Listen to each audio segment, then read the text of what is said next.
फलटणमध्ये राजकीय धूमचक्रीचं वातावरण तयार झाल्यामुळं निसर्गसुद्धा नमला. याच्यामुळं सूर्यदर्शन झालं फलटणकरांना आज.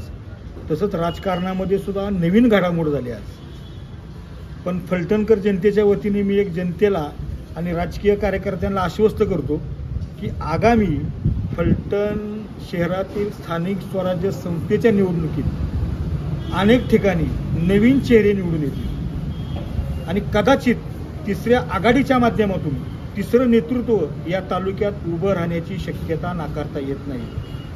तरी कुणी आयाराम गायाराम पलटूराम आलटूराम ह्यांना चांगलीच चपराक बसणार आहे आगामी निवडणुकीत.